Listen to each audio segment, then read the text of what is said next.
What's going on, guys? Welcome back to the channel. I got a neighbor cutting grass. Hope you can hear me, but I picked up a little flip cart the other week. Let me show you exactly what I got. I'll go over it and I'll show you exactly what we're going to do in this video. There we go. We got us a little EZ-GO TXT. Now, when I'm looking for flip carts, especially on the EZ-GOs, the first thing I look for is the front axle. This is the telltale sign here.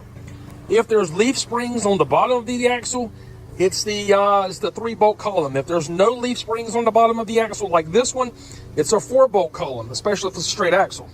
Another giveaway, it's the silver piece right here, it's the rack. Okay, lets you know it's a 2001.5 and up. Another way you can look at this right here, you got the 4-bolt column right there. This right here is a PDS 36-volt cart here. I gave $1,000 for it. Might have gave too much, I don't know. But the battery tray looks good, no rust. Everything over here looks good. No batteries, I don't know if it runs or not. It did have a back seat on it. It doesn't look bad. So, on today's video, we're going to 48-volt swap this. I have some 48-volt Vatrer batteries, or Vatrer. We're going to check them out. They got a new battery out, ultra small, compact. We're going to check that out as well. But I've got another controller from, I believe, a Fleet TXT. We're going to see about keeping the old motor. We might even have to just change the end of the speed sensor. I got a new harness for this and all. So with that being said, let's get it in the shop, start getting it taken care of. Number one, you're going to need a TXT 48 harness. And this right here was, I want to say this harness was like 20 bucks. So you're going to need a harness, number one. Number two, you're going to need a 48-volt solenoid. That's what this right here is as well, linked in the video description. You're obviously going to need a 48-volt controller. Okay, so this right here is a Fleet controller. This is a 1206 HB controller. You're going to need one of these controllers, and I'll place the links to these right here down below as well. Now, the last thing you're going to need is a speed sensor for the 48-volt harness. Okay, now what I have here, this is actually a speed sensor I replaced on another 48-volt cart. And when I do those, I usually cut the plugs off, and I keep these right here plugs so I can use this on the existing speed sensor plug. I'll just cut that one off and crimp this one right here on and use this right here with the harness. Now you should be able to use your key switch and your FNR switch as well as your tow run switch on the controller box. You're not going to be able to run 48 volts to the stock 36-volt PDS controller. You're just going to fry it. You're not going to be able to use the stock harness. That's why we got a new harness. Let's go ahead and start disassembling this. Now these bolts right here, they take a 10mm size socket to remove them. On this one, there's only 2, but normally there'll be 3 or 4 on these right here. 2 at the very bottom was missing. You can actually reuse this right here cover. I don't ever get rid of them. Plus, you have the tow run switch there as well. Next thing I'm going to do is to disconnect all of our wires here. We got an A1 wire.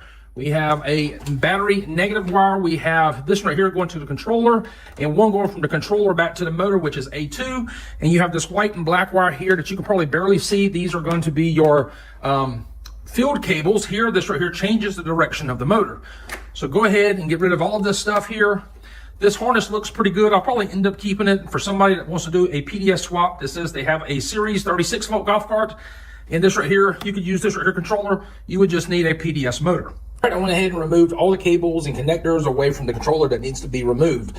The reason I didn't remove the green one here is because you can just leave it attached to the solenoid into the controller itself, since the new one is not going to use this right here solenoid plate. We did remove the A1, we did remove the battery negative, we did remove the battery positive that went here, and we also removed A2 that went right here as well. I have disconnected the harnesses. This is your main harness. This right here is going to be your ITS harness here. And the new one's probably going to have a square plug, so we're probably going to end up cutting that off and soldering that together, or using some male and female crimps. And on this white one here, this right here is going to be the speed sensor. We're going to do away with this right here plug, use the plug away from our harness, but everything is removed. Now I'm going to remove the dash portion of this right here harness, so we can just pull it out, then we can remove the controller away from the plate. Now we need to go ahead and remove this right here plate. Yours may have screws. These are not factory. I think factory comes with rivets, but someone's put these in there, so we need to remove those so we can gain access to the back of the key switch. Here we go. We got our wires back here. We're going to disconnect these right here wires. We're no longer use any of this right here stuff for our new system. Here's our harness. The harness is also zip tied to the body itself.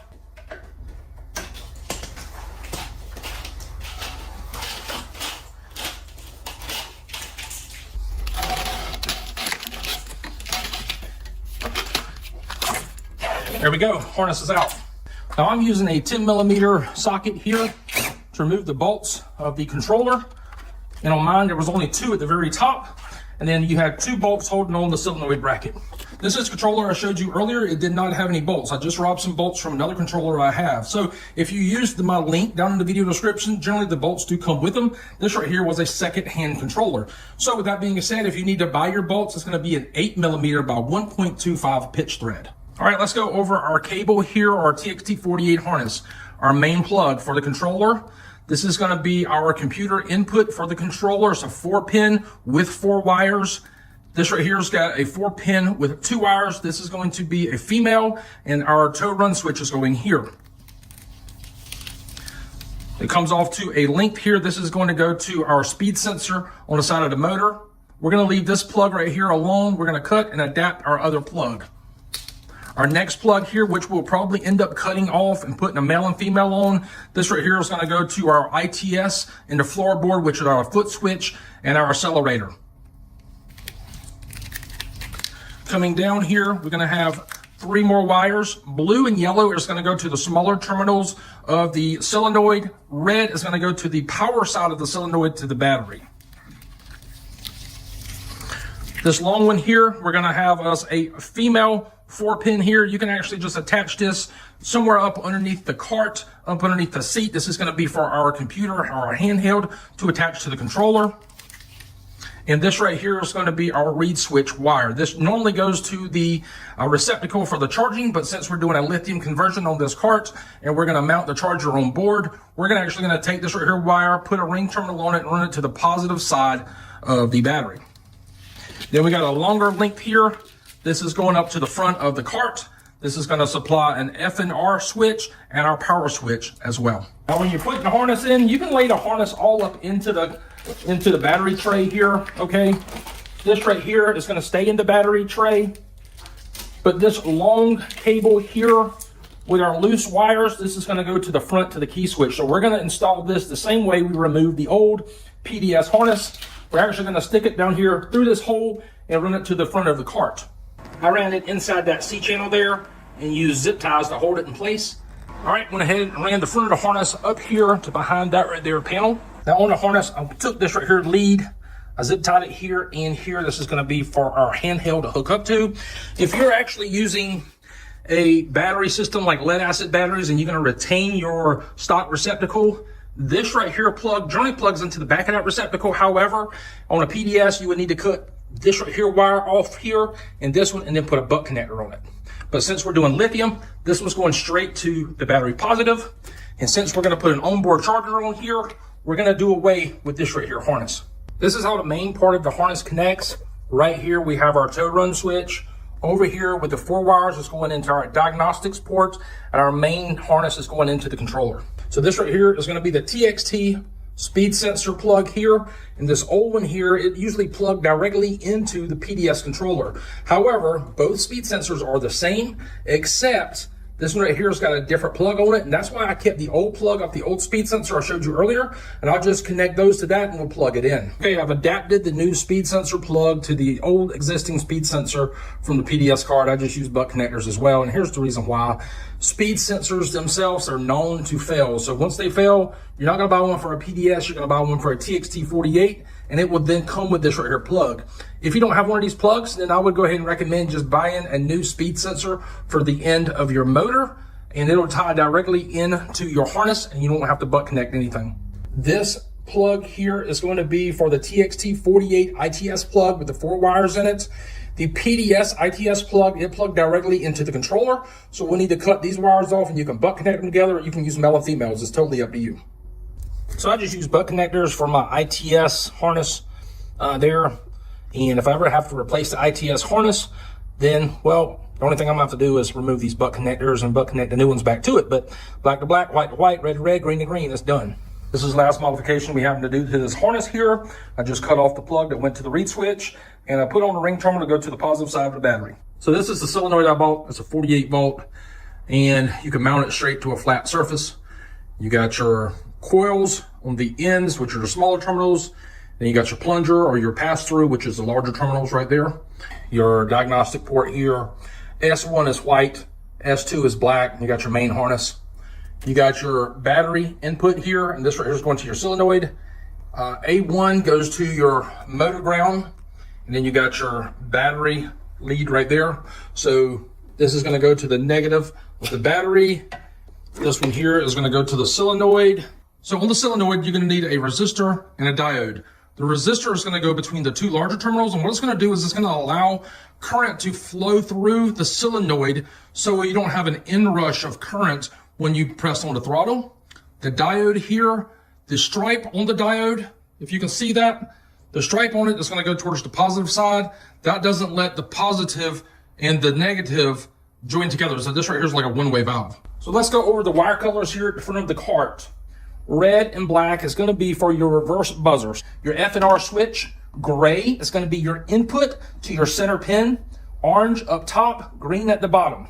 Yellow and white sends power from the solenoid back to the controller. All right, guys, so these are Vatrer batteries, and we're going to put one of these batteries in our TXT 48 converted golf cart. This right here is your most standard battery here. This is the 51.2 volt, 105 amp hour battery. Now, this one here is their new small version. It's a little bit taller, but it's a lot narrower and it's more square, and it's still 51.2, 105 amp hours. Now, these batteries all feature this LCD gauge here. It comes with your gauge. It tells you your percentage. It tells you the amperage, the voltage, how many run times you've done on it, how many times the battery's been charged. You can also turn on and off the battery by the discharge here or the charge, and it also shows you the cells inside the battery. So each battery comes with that. It comes with its own charger here by Vatrer. Now, when you get this right here in the box, you're going to get a user's manual. You're going to get a warranty policy card that you need to fill out, mail it into them. There's your user manual. Here's your operation instructions of the app. So there's a Bluetooth app you can get for your phone by Vatrer, and that's what it looks like, and that's where you can download it there straight from your phone. And this is a golf cart battery connection diagram. Pretty simple. So in this right here build, we're probably going to be using the little small square battery in this TXT 48. All right, guys, got the battery installed, the charger's installed over there underneath the driver's side, and we also got the gauge installed as well. I mounted a gauge in this pocket here. Just use 3 screws here. It looks pretty good, very easy to see. Now let's test out this TXT 48 system with this Vatrer battery.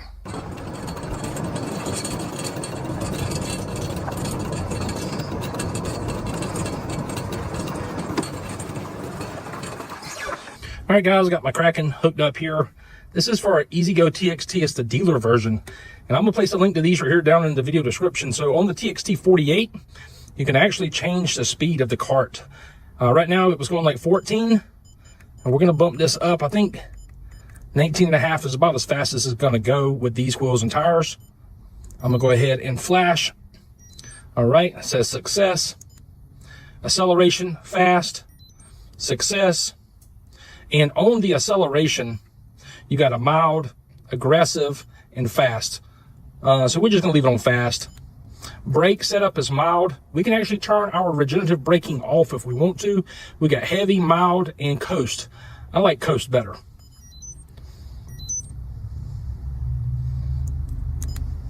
Rapid hill is off. I'm going to leave it off. We live around flat areas. I'm not worried about it rolling back.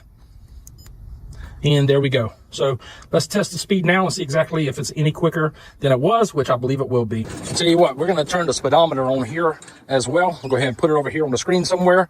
Let's see exactly how fast we are on these stock wheels and tires.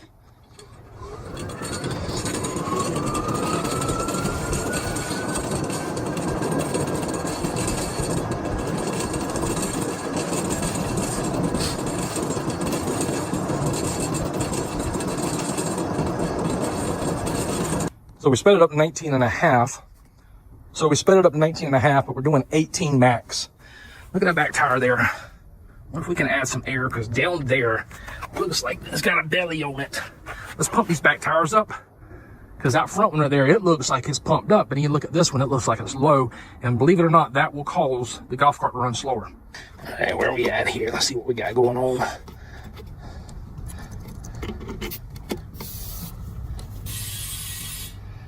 It's at 7 PSI.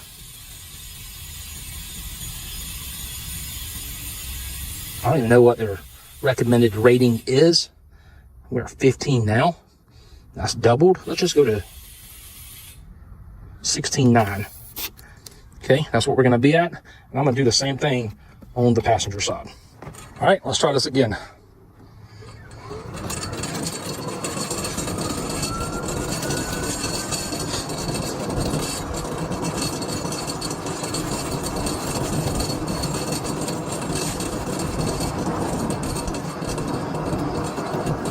All right, guys, well, we hit 19 miles per hour by inflating the rear tires, and it did pick up that speed increment. Now, I know what you're thinking, it says 19 and a half, but our GPS app doesn't measure half a mile per hour increments.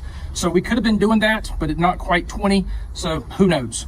Another thing, I'm gonna list everything in the video description for doing a TXT 48 conversion on a 36 volt PDS golf cart. If you're looking for a 48 volt golf cart and you can only find a 36 volt PDS, not a series, but a PDS, you don't have to purchase a motor when doing so. I'm gonna link everything down in the video description, like I said. Until next time, guys, appreciate y'all watching my channel. We'll see y'all later. Bye.